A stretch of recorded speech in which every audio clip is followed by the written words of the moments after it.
ارشد مدنی صاحب اس وقت ہمارے ساتھ موجود ہے بات چیت کرنے کے لیے. संविधान बचाओ सम्मेलन आज आपने किया, उम्मीद थी कि नीतीश कुमार आएंगे, नीतीश कुमार नहीं आए, क्या कहेंगे? नहीं, कोई उम्मीद हमारी नहीं थी. हमने कोई कोशिश नहीं की कि वो हमारे यहाँ आए.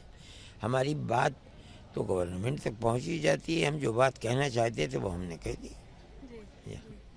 क्या कहना चाहेंगे? आपने सभा में संबोधन किया. लोग सियासी लोग नहीं है जमीयत उलमा. हमारी तो एक धार्मिक पार्टी है और हम जो कुछ भी कहते हैं वो इसी बुनियाद पर कहते हैं, सियासत की बुनियाद पर नहीं कहते. हमारी बला से जो चाहे जिस कुर्सी के ऊपर चाहे बैठे, हमें कुछ नहीं. लेकिन हम हिंदुस्तानी हैं. अगर हमें यहाँ रहने पर भेदभाव और मुसलमान और गैर मुस्लिम में नफ़रत की सियासत खेली जाती है तो हमें उससे धक्का पहुँचता है और हम ये समझते हैं कि मुल्क का मुस्तकबिल आने वाले दिन ख़राब है. बस हमारी यही बुनियाद है. नफ़रत की फ़िदा को बनाया गया झारखंड के अंदर और दूसरी जगहों के ऊपर भी वही बनाई जाती है.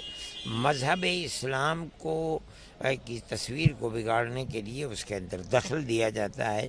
हालांकि दस्तूर हमारा ये कहता है कि यहाँ हर अक़लियत को अपने मज़हब के साथ ज़िंदा रहने का हक़ है. ये हमारे मज़हब को जो हमारा हक़ है उसको छीना जा रहा है, उसमें कतरब्योंत की जा रही है.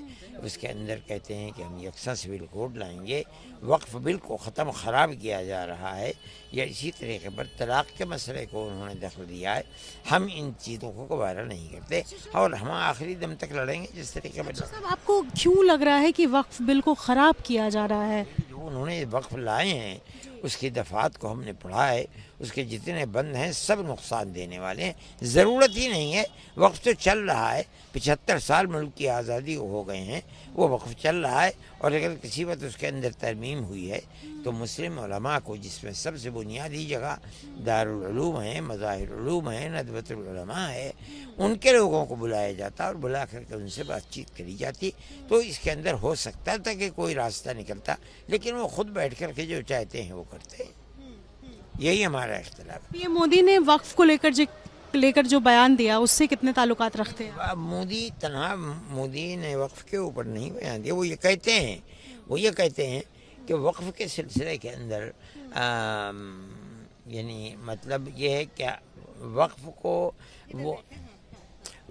को वो हमारा मजहबी हक नहीं समझते. ये कह कर के उन्होंने टाल दिया कि दस्तूर के अंदर वक्फ का कहीं जिक्र नहीं. हमें अजीब बात लगी कि वक्फ के का दस्तूर के अंदर, इस्लाम के अंदर तो हज़ारों मसाइल हैं जिन पर मुसलमान चलता है.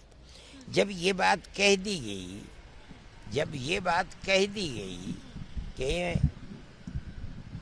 दस्तूर के अंदर कि हम एक मजहबी अक़लियत होने की बुनियाद पर हमारा मज़हब महफूज है, हम अपने मज़हब पर चल सकते हैं.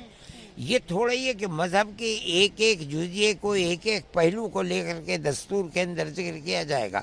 दस्तूर में एक खुली हुई चीज़ है कि हमें अपने मज़हब पर चलने का इख्तियार हासिल है. उस इख्तियार की बुनियाद पर हम ये कहते हैं नमाज भी उसी इख्तियार के अंदर आती है, हज भी उसी के अंदर आता है, रोज़ा भी उसी में आता है, हज भी उसी में, वक्फ भी उसी के अंदर आए. आप यहाँ बिहार पहुँचे हैं, पटना पहुँचे हैं, नीतीश कुमार नहीं पहुँचे. उम्मीद थी कि जिस तरीके की उनकी छवि है वो पहुँचेंगे. नहीं. हाँ, हमने कोई कोशिश नहीं की कि वो आए. हम नहीं करते हैं बात. आपको लगता है कि नीतीश कुमार मुसलमानों के हितैषी हैं? मैं नहीं समझता हूँ कि इस वक्त उनके सामने दो मसले हैं. एक तो लाभ ये है कि वो मरकज़ से ये कह कर के कि हम तुम्हारी मदद करेंगे, तुम हमें पैसा दो. एक तो ये चीज़ है. और एक चीज़ ये है कि वो ये समझें कि उनकी अपनी पार्टी को लाने के लिए मुसलमानों को अपने साथ लेना ज़रूरी है. इन दोनों चीज़ों के अंदर वो किस चीज़ को आगे बढ़ाते हैं वो जाने, उनका काम जाने.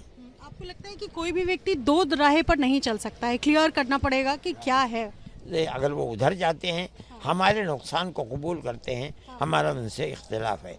अगर वो हमें फ़ायदा पहुंचाते हैं और जो हमारा दस्तूरी हक़ है वो हमें देते हैं, हम उनकी वाह करेंगे, ताली बजाएंगे. और अगर नहीं आते हैं तो क्या करेंगे? नहीं जाते हैं, हम कुछ रहेंगे. उसके बाद जो मुसलमान है वो अपने रास्ते को देखेगा, सोचेगा. अगले साल बिहार में चुनाव भी है. हाँ ठीक है.